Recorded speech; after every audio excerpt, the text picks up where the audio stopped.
प्रश्न बैंक 2021-22 विषय गणित कक्षा 11वीं का अध्याय 9 अनुक्रम और श्रेणियों का अध्ययन करेंगे। यहाँ आपका 1 नंबर के 2 प्रश्न आएंगे, 2 नंबर का 1 और 4 नंबर का 1 अर्थात 8 नंबर का पेपर आएगा जो कि सर्वाधिक अंक कहलाते हैं, इसलिए आप इसको ध्यान से पढ़ेंगे।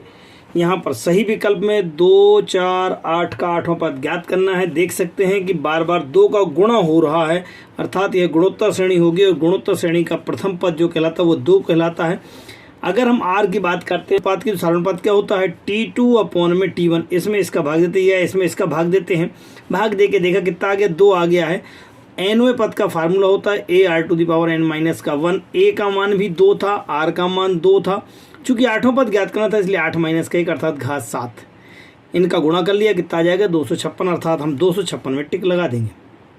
नेक्स्ट an बराबर यहाँ पे n ब्रैकेट में n+2 है, 5वां पद ज्ञात करना। अरे भाई nवां पद आपका फार्मूला दिया है तो 5वां पद n की जगह 5 रख दो। आप यहाँ पे 5 रखेंगे और यहाँ पे भी 5 रखेंगे। जैसे हमने बाहर 5 रखा और अंदर 5 रखा तो 5 और 2 7 और 7 5 35, अर्थात हम 35 पे टिक लगा देंगे। बिल्कुल सर।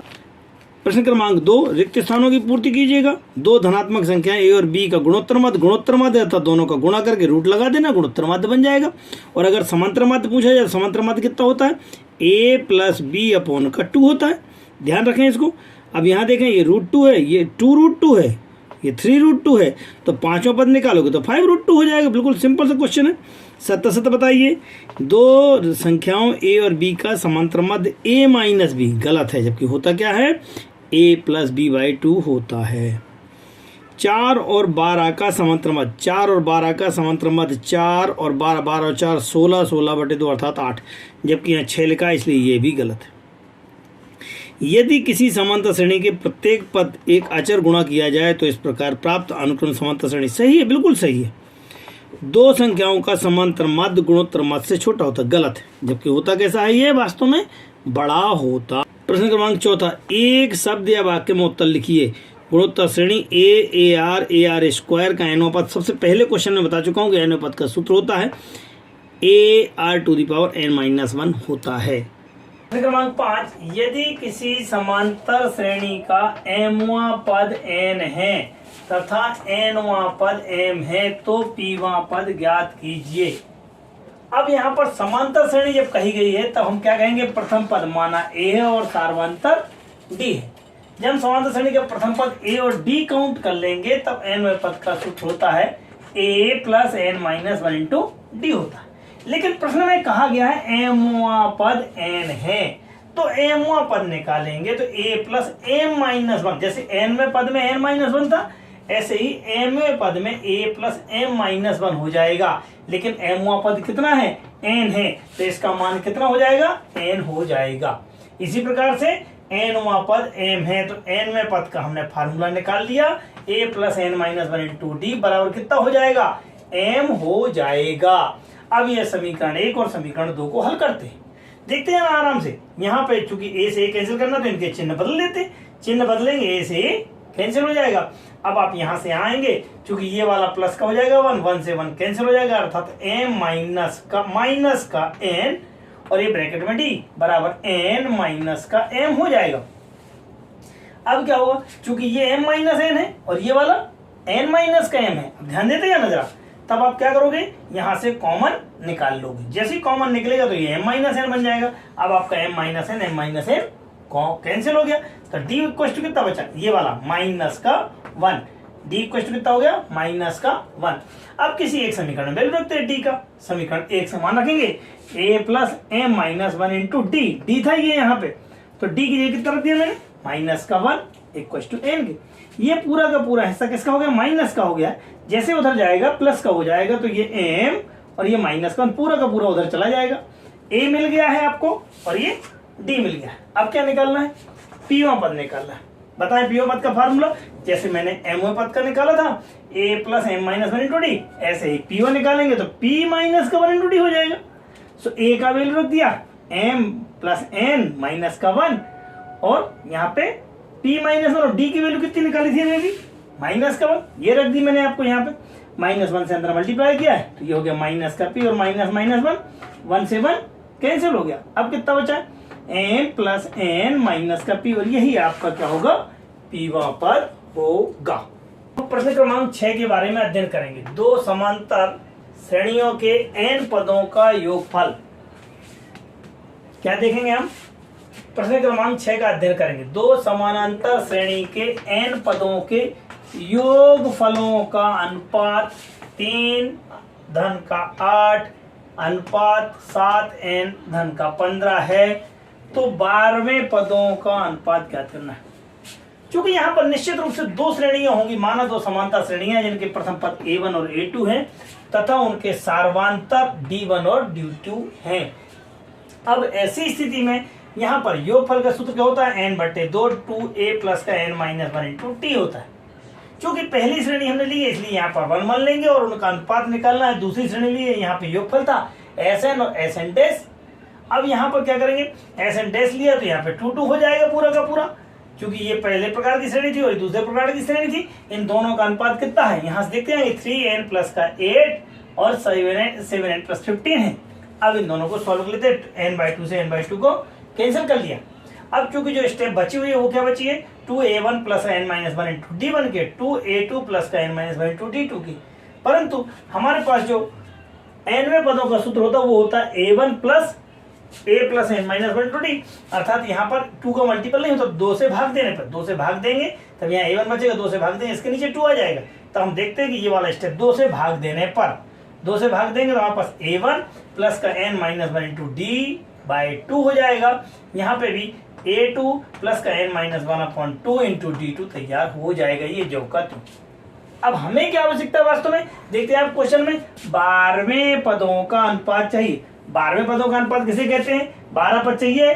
क्योंकि हम जानते हैं, क्या जानते हैं, अगर हम nवें पदों का मान निकालते tn का तो a plus n minus 1 into D होता था, अर्थात एक कम होता था यहाँ पे। तो हम जब 12वें पदों का अनुपात चाहिए हमको 11 चाहिए, 11 चाहिए, अर्थात यहाँ पे क्या चाहिए आपको 11, इसकी जगह 11।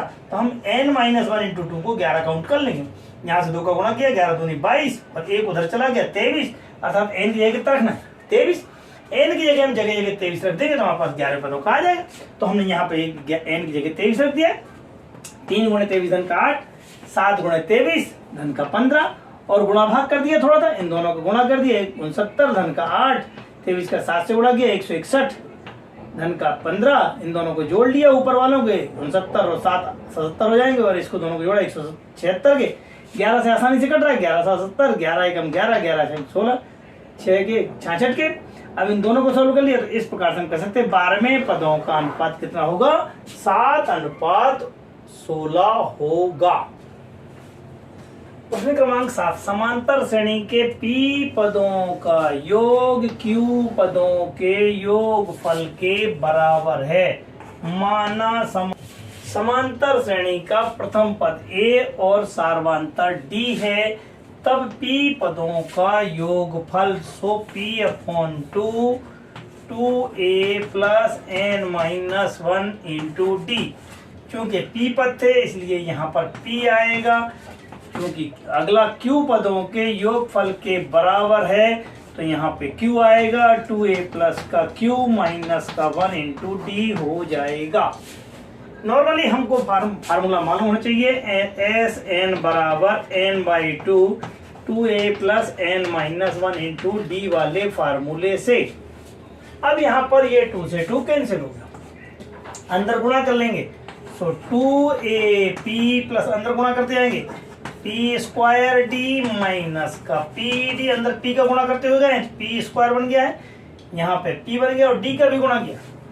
यहाँ पे आगे चलते हैं, 2aq अंदर गुणा किया q का तो q स्क्वायर d माइनस का qd। अब ऐसी स्थिति में a वाले पदों को पास पास लिखेंगे, सो 2ap माइनस का 2aq बन जाएगा, d वाले पदों को उधर ले जाएंगे, कितना हो जाएगा q स्क्वायर d माइनस का p स्क्वायर d, इसको और उधर ले जाएंगे, ठीक है ना, ये उधर गया, कितना बन जाएगा माइनस का qd प्लस का pd। कुछ कॉमन निकाले अपन, इन दोनों में से अपन कुछ कॉमन निकालते हैं, इन दोनों में से कुछ कॉमन निकालते हैं, थोड़ा सा देखते हैं, सो क्यू स्क्वायर माइनस का P square into D, minus common निकाला, क्यू माइनस का पी, थोड़ा एक बार प्लस में एक बार माइनस में, तो क्यू प्लस का पी और क्यू माइनस का पी इंटू डी, माइनस का क्यू माइनस का पी। देख लेना थोड़ा सा कॉमन निकल रहा है, फिर से कॉमन निकाला है, क्यू माइनस पी कॉमन आ गया, अंदर कितना बचा है, क्यू प्लस का पी इंटू डी माइनस का 1, जबकि इधर कितना चल रहा था, अगर आप ध्यान से देख रहे हैं तो 2a और ये p माइनस का q है, 2a p माइनस का q, इसको क्यों p माइनस q बनाते हैं यदि हम, तो यहां से माइनस साइन कॉमन आ जाएगा, सो बचेगा यहां पे भी थोड़ा सा p प्लस q, ठीक है ना, और d तो पूरे में कॉमन था आपका, d पूरे में कॉमन ले लो, p plus q minus 1 into D.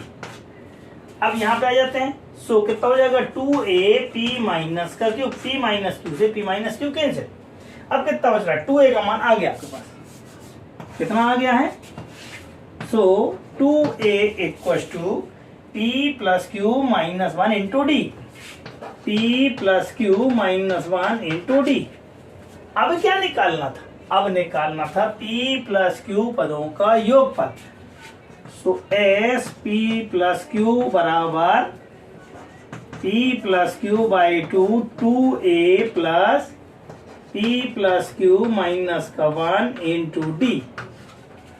आप थोड़ा सा ध्यान दे सकते हैं कि यही तो मान इसका था, लेकिन माइनस साइन में था, ये वाले माइनस साइन में था, अर्थात अगर इन दोनों को हम प्लस करते तो इक्वल टू 0 हो रहा था। ध्यान से देखना जरा, 2a प्लस का p plus q minus 1 into d equal to कितना था, 0 था, मतलब ये वाला हिस्सा क्या हो गया, 0, अर्थात p plus Q upon 2 into कितना हो गया, 0। तो कुल मिलाकर के हम कह सकते हैं कि p प्लस क्यू पदों का योगफल कितना होगा, 0 होगा। मुझे नहीं लगता कि बहुत कठिन क्वेश्चन है, आप लोग शांति से इसे देखें और आगे के प्रश्नों के लिए आप लगातार हमारे साथ रहें। अभी भी जिन्होंने हमारा चैनल सब्सक्राइब नहीं किया है वो जरूर सब्सक्राइब कर ले। प्रश्न क्रमांक 8 में लिखा हुआ है, किसी समांतर श्रेणी का पी क्यू आर पदों का योगफल क्रमशः ए बी सी है, तो सिद्ध कीजिए कि a अपॉन बी ब्रैकेट में q माइनस आर प्लस का q b upon q r minus p c upon q p minus का q इक्वल टू 0 होता है। हम जानते हैं कि p पदों का योगफल कितना होता है, n पदों का योगफल होता है n/2 2a plus n minus 1 into D होता है, परंतु हमें p पदों का योगफल निकालना, p पदों का योगफल कितना है, स्मॉल a है, सो p पदों का योगफल p/2 2a plus n minus 1 into d equal to a हो जाएगा। अब इस p को नीचे ले जाएंगे, इसके नीचे ये हो जाएगा, और इस 2 को इसके नीचे पूरे के नीचे ले जाएंगे, ये 2 से 2 कैंसिल हो जाएगा और इसके नीचे 2 अलग से आ जाएगा। दैट मीन्स कितना बन जाएगा, अगर आपको समझ में आ रहा है, यहाँ पे a हो जाएगा क्योंकि 2 से 2 कैंसिल हो चुका है, यहाँ a आ जाएगा और p minus 1 into 2 into D upon में 2 बराबर में a अपॉन b बन जाएगा, समीकरण नंबर 1। परंतु दोबारा में कहा गया q पदों का योगफल कितना है, b है, इसी प्रकार से हम q पदों का योगफल बराबर b लिख देंगे, q नीचे चला जाएगा 2 अंदर चला जाएगा, इसी प्रकार से r पदों का योगफल c है, सो r पदों का योगफल r/2 2a plus r minus 1 into D बराबर c निकाल लेंगे, इसको नीचे ले जाएंगे 2 को अंदर ले जाएंगे, समीकरण 1 2 3 हमको प्राप्त हो जाएगा। अब अगर हम LHS की बात करते हैं इसकी, इसमें हम a upon p b upon q और c अपॉन आर जो हमने वैल्यूज निकाली है, ये वैल्यूज उठा करके हम यहाँ पे पुटअप कर देंगे, ये डाल दिए, ये आ गया, फिर हमने p अपॉन क्यू की वैल्यू डाली है यहाँ पे, फिर c अपॉन आर की वैल्यू डाल दिए। यहाँ जब देखते हैं वैल्यू डालने के बाद तो a वाली टर्म्स कौन कौन सी थी, a वाली थी आपके पास a के साथ मल्टीप्लाई q माइनस आर का था, a के साथ ही r माइनस p का था, a के साथ ही p माइनस q का था। अगर आप इन सबको सॉल्व करते हैं तो p से p कैंसिल हो गया, q से q, r से r कैंसिल हो गया, ये 0 हो गया, a इंटू 0 है, इसी प्रकार से इसको भी सॉल्व करेंगे तो q इंटू 0 हो जाएगा, ये 0 ये 0 0 प्लस 0 इक्वल टू 0, अर्थात RHS इक्वल टू कितना हो गया, इसका आंसर कितना आ जाएगा, 0 होगा।